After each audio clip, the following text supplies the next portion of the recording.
రా ఎన్టీఆర్ సోషల్ మీడియానే కాదు మెయిన్ స్ట్రీమ్ మీడియాలో బాగా హైలైట్ అయిన ఒక ఫ్యాన్ పేజ్, ఒక సంస్థ. నాకు తెలిసి ఈ మధ్యకాలంలో ఒక ఫ్యాన్ పేజ్ ఇంతలా సౌండ్ చేయటం అంటే ఎంతంటే, ఆ సంస్థను నడిపే ఒక వ్యక్తి, ఆయన పేరు, ఆయన ఫేస్ ఎవరికి తెలియదు. ఆయన ఒక మీడియా సమావేశం పెడితే యూట్యూబ్లో ఉన్న వెబ్ ఛానల్స్ దగ్గర నుంచి శాటిలైట్ ఛానల్స్ వరకు అందరూ లైవ్ ఇచ్చారు. ఆ రేంజ్లో వినిపించింది. ఇప్పుడు వాళ్ళు ఒక ట్వీట్ చేశారు. ఏంటి అంటే, వాళ్ళ సేవల్ని ఇంకా నిరవధికంగా మేము ఆపేస్తున్నాం, ఇందులో విజయం సాధించిన వాళ్ళందరికీ శుభాకాంక్షలు అని చెప్పి. అసలు ఏంటి, ఎవరి రా ఎన్టీఆర్, ఎవరు నడుపుతున్నారు, వీళ్ళు ఎన్టీఆర్ గారికి మంచి చేయాలనుకున్నారా, చెడు చేయాలనుకున్నారా, జరిగింది ఏంటి, ఇప్పుడు ఎందుకు మూసేస్తున్నారు, ఆ మీడియా సమావేశాలు ఏం చెప్పారు, దీని ఫుల్ స్టోరీ తెలుసుకుందాం. హాయ్ ఫ్రెండ్స్, నా పేరు Anand, welcome to Anand news. So రా ఎన్టీఆర్ అన్నది ఒక ఫ్యాన్ పేజ్, ఇనిషియల్గా ఒక ఫ్యాన్ పేజ్. చాలా మంది హీరోలకు ఎట్లా ఫ్యాన్ పేజెస్ క్రియేట్ చేస్తారు, అలాగే ఒక ఫ్యాన్ పేజ్. నేను చూసేపాటికి ఒక 49,000 48,000 మంది ఫాలోవర్స్ ఉన్నారు. అయితే వాళ్ళు దాన్ని ఒక సంస్థకి కింద కూడా దాన్ని రిజిస్టర్ చేశారు, దానికి ఒక వెబ్సైట్ క్రియేట్ చేశారు, అన్నీ చేశారు. దాంతోపాటు దాంతో సేవా కార్యక్రమాలు చేశారు. ఏం సేవలు రా అంటే, వీళ్ళు మెయిన్గా చేస్తుంది ఫుడ్ డొనేషన్స్. అంటే నేను వాళ్ళ పోస్టులు ఇవన్నీ చూస్తున్నప్పుడు ఫుడ్ డొనేషన్స్. ఆ ఫుడ్ డొనేషన్స్ ఎలా చేశారు, ఎవరైనా అభిమానుల దగ్గర చందాలు కలెక్ట్ చేశారా, ఏమైనా చేశారా అంటే అవి కూడా ఎక్కడ కనిపించలే. చందాలు కలెక్ట్ చేసినట్టు, క్యూఆర్ కోడ్లు పెట్టినట్టు, వాళ్ళ దగ్గర నుంచి డబ్బులు అడిగినట్టు అది ఏం కనిపించలే. ఈవెన్ వాళ్ళది ఇంకా ప్రీవియస్ అంటే 2-3 సంవత్సరాల క్రితం ముందుకెళ్ళి ఆ ట్వీట్స్, ఆయన పెట్టిన వీడియోలు ఇవన్నీ చూసినా చాలా మంది, మీరు అభిమానుల దగ్గర తీసుకున్నారంట కదా, డబ్బులు తీసుకున్నారంట కదా, ₹1,00,00,000 అయిందంట కదా అంటే ప్రూవ్ చేయండి అని చెప్పి చాలాసార్లు చెప్పాడు. ఆయన ఎవరు ప్రూవ్ చేయలేదు ఈయన డబ్బులు కలెక్ట్ చేసినట్టు. ఏదైనా సరే వాళ్ళ సొంత డబ్బులు, అక్కడ చుట్టుపక్కల వాళ్ళ ఇల్లు డబ్బులు వేసుకొని ఫుడ్ డొనేషన్స్ చేయడం ఏదైతే వీళ్ళు ఒక ఎన్టీఆర్ గారి బొమ్మ పెట్టుకున్నారో ఆ బొమ్మనే వాళ్ళ ఇప్పుడు డెలివరీ బ్యాగ్స్ ఉంటాయి కదా, వాటి మీద పెట్టుకుని ఫుడ్ డొనేషన్స్ చేశారు. ఇలా నడుపుతున్న ఒక సంస్థ సడన్గా ఏమైందంటే, ఈ సంవత్సరం మే 12వ తారీఖు ఆ టైంలో వాళ్ళు ఒక పోస్టర్ రిలీజ్ చేశారు. ఏంట్రా అంటే, ఎన్టీఆర్ గారి బొమ్మ వేసి ఆయన నడుస్తున్నట్టేసి ఊరువాడ 100 కోట్లతో సేవా కార్యక్రమాలు అని చెప్పి ఒక పోస్టర్ వేశారు. ఎప్పుడైతే ఈ పోస్టర్ వేశారో అప్పుడే చాలామందిని రాజకీయంగా కానీ సామాజికంగా కానీ అందరినీ ఆ పోస్టర్ అట్రాక్ట్ చేసింది. ఆ డీటెయిల్స్ తెలుసుకునే ముందు వీడియో లైక్ చేయండి, కొత్తగా చూసే వాళ్ళు ఎవరైనా అంటే ఛానల్ సబ్స్క్రైబ్ చేసుకోండి. సరే, అది ఎలాగా అందరిని అట్రాక్ట్ చేసిందంటే, మామూలుగా వీళ్ళు సేవా కార్యక్రమాలు చేసుకుంటారు అనుకోండి. చాలామంది ఫ్యాన్స్, చాలామంది హీరోలకి, ఎవరికైనా సరే పొలిటీషియన్స్ కానీ హీరోయిన్ కానీ వాళ్ళ పేరు మీద సేవా కార్యక్రమాలు చేసుకుంటుంటారు. కానీ ఆ నెంబర్ ఏదైతే మెన్షన్ చేశారో అది అందరి ఐబ్రోస్ని ఒకసారి లేపింది, పైకి ఎగరేశారు అనమాట. ఏంది 100 కోట్ల. ఎప్పుడైతే 100 కోట్లని పెట్టారో ఆబ్వియస్గా ఏమనిపిస్తుంది అంటే, దీని వెనకాల ఏమైనా హీరో ఉన్నాడా? ఎందుకంటే అభిమానులు 100 కోట్లు వేసుకొని సేవా కార్యక్రమాలు చేయటం అనేది చాలా పెద్ద మ్యాటర్. సో హీరోకి సంబంధించిన వాళ్ళు ఎవరైనా వెనక నుండి నడిపిస్తున్నారా అది అని చెప్పి ఇక్కడి నుంచి మొత్తం గేమ్ మారిపోయింది. సో ఇది రాజకీయంగా కాంట్రవర్సీ అయింది. రాజకీయంగా ఎలా కాంట్రవర్సీ అయిందంటే, జూనియర్ ఎన్టీఆర్ గారు రాజకీయాల్లోకి రాబోతున్నారని, దానికి ఒక స్టార్ట్ పాయింట్ కింద ఈ సేవా కార్యక్రమాలు చేస్తున్నారని, తమిళనాడులో సీఎం విజయ్ ఎలా అయితే చేశాడో అలాగే ఈయన కూడా ఇప్పటి నుంచి గ్రౌండ్ ప్రిపేర్ చేసుకుంటున్నారని, దీని వెనకాల అన్నది జూనియర్ ఎన్టీఆర్ గారు అని. జూనియర్ ఎన్టీఆర్ గారు వస్తే ఇప్పుడు తెలుగుదేశం పార్టీలో 7% ఓటింగ్ చీలిపోయిద్దని, అది వైఎస్ఆర్సీపీ ప్లస్ అయిద్దని, ఇలాగ ఎనలిస్టులు కానీ, అపోజిషన్ పార్టీ వాళ్ళు కానీ, ఫ్యాన్స్ కానీ రకరకాల డిబేట్లు సోషల్ మీడియాలో నడిచాయి. ఎన్టీఆర్ గారు ఒక పక్కన ఎవరైనా నా పేరు మీద డొనేషన్స్ అడిగితే ఇవ్వద్దని చెప్పారు. అంటే వీళ్ళైనా డొనేషన్స్ కలెక్ట్ చేస్తారనుకున్నారా, మరి ఇండైరెక్ట్గా వీళ్ళు మెన్షన్ చేయాలి, రా ఎన్టీఆర్ అన్నది మెన్షన్ చేయకుండా చెప్పారు. అయితే ఇలాంటి డిబేట్లు ఈ రాజకీయంగా ఎన్టీఆర్లో వస్తున్నారని దీనికి అంతరికి జరగడానికి కారణం ఏంటంటే, ఈ సంస్థను నడిపే వ్యక్తి ఎవరైతే ఉన్నారో సాయి రూప్, ఆయన ఫ్యామిలీకి చెందిన వాళ్ళ నాన్నగారు ఎవరో వైఎస్ఆర్సీపీలో ఉన్నారు.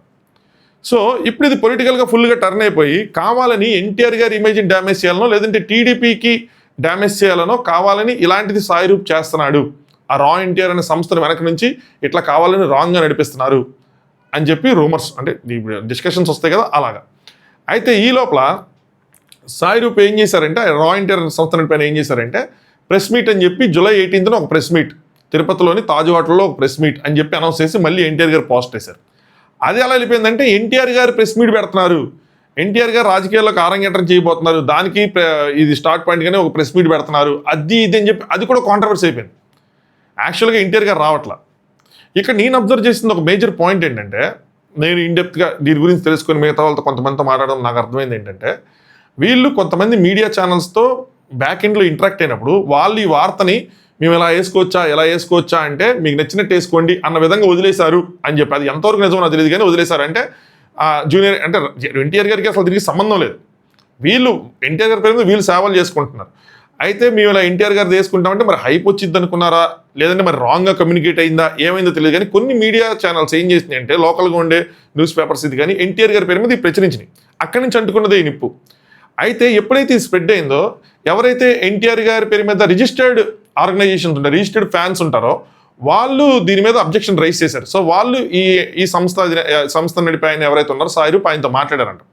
మాట్లాడి లేదు ఇది ఆపేయాలి, ఇది కరెక్ట్ కాదు అది అని చెప్తే మేము ఆపం, ఎందుకు ఆపాలి, ఎందుకంటే ఇక్కడ కొంచెం ఈగో క్లాషెస్ కూడా ఉన్నాయి. అంటే అన్ని వీళ్ళు ఏమనుకున్నారంటే అన్ని ఈ ఎవరైతే అధ్యక్షుడు ఉంటారో వాళ్ళకి చెప్పి చేయాలా ఏంటి, మేము ఆయన ఎప్పుడో అంటే ఎన్టీఆర్ గారు ఎప్పుడో కోవిడ్కి ముందు ఒక మాట చెప్పారు, అభిమానులు ఎలాంటి సేవా కార్యక్రమాలు చేయండి, నా అభిమానులు కదా ఎవరి అభిమానులు చేయండి, ఒక వీడియో క్లిప్ కూడా ట్రెండ్ అయింది ఆ మధ్యకాలం.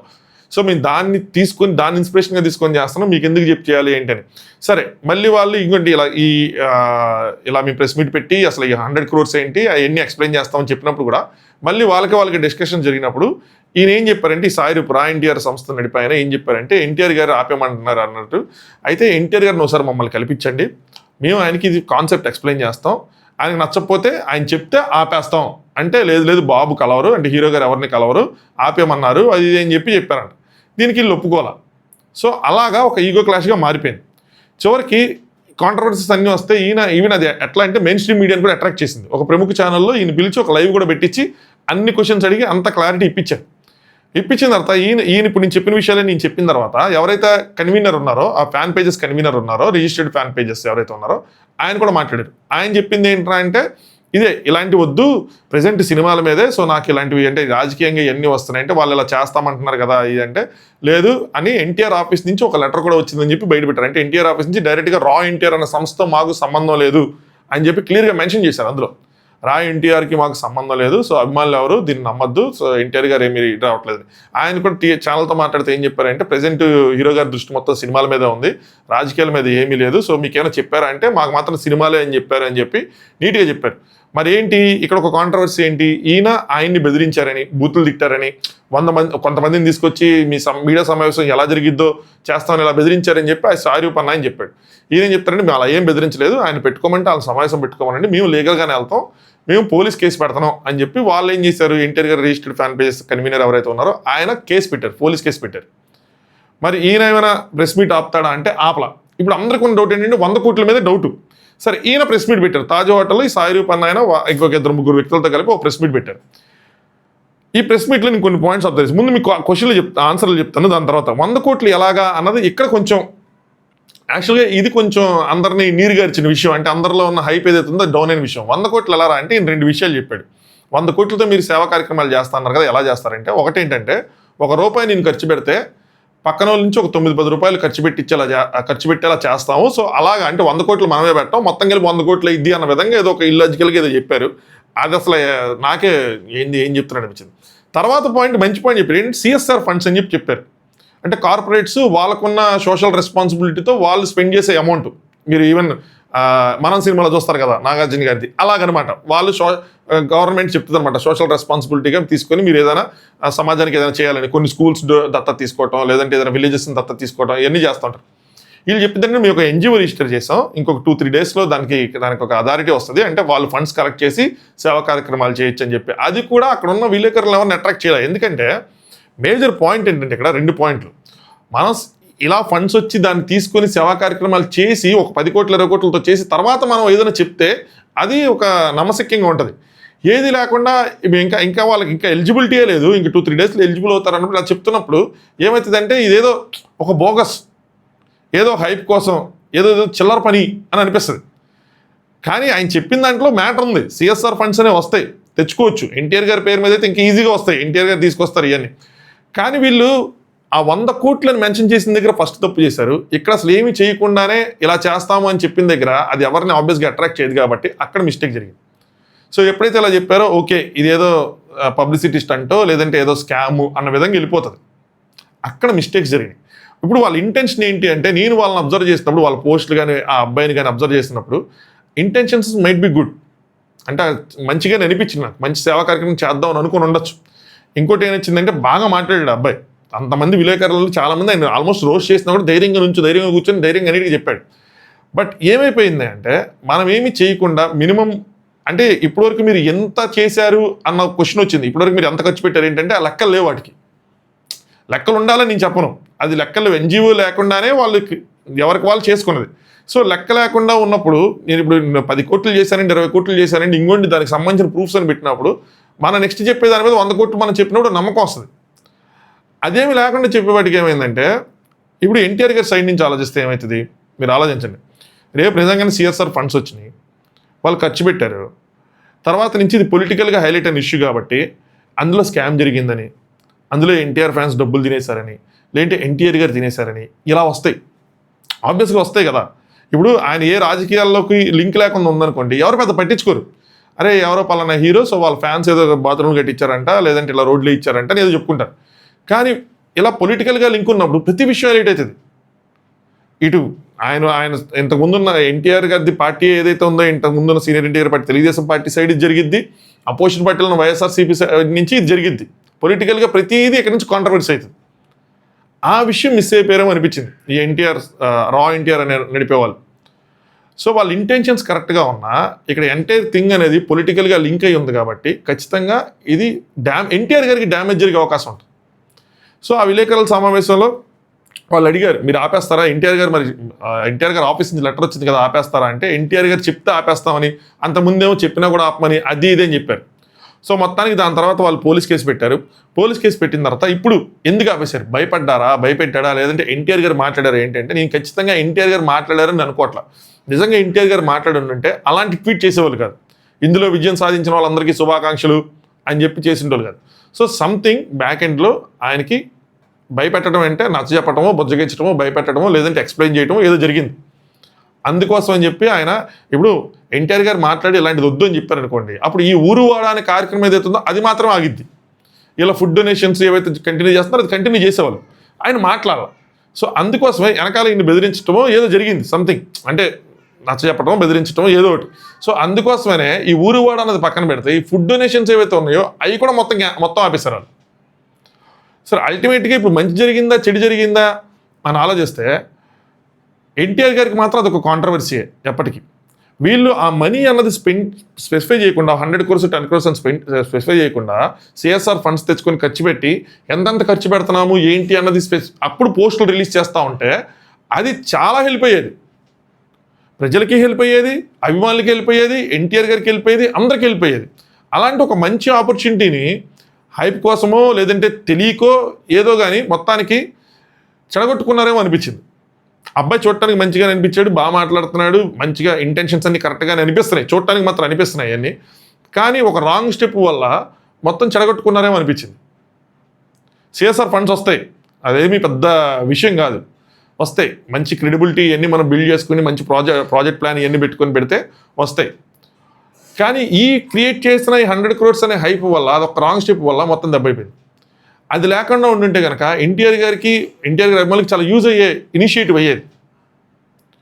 బట్ ఇప్పుడు 100 crores అని స్పెసిఫై చేసి ఇప్పుడు దీన్ని కంటిన్యూ చేస్తే ఏమవుతుందంటే ఈ కాంట్రవర్సీ అన్నది ఇంకా కంటిన్యూగా నడుస్తూనే ఉంటుంది. సో ఆబ్వియస్గా ఎన్టీఆర్ చుట్టుపక్కల ఉన్న వాళ్ళు దీన్ని ఆపడానికి ట్రై చేసినప్పుడు వాళ్ళు తప్పు పట్టలేము, ఎందుకంటే వాళ్ళు ఎన్టీఆర్ గారు మంచి కోరుకుంటారు కదా.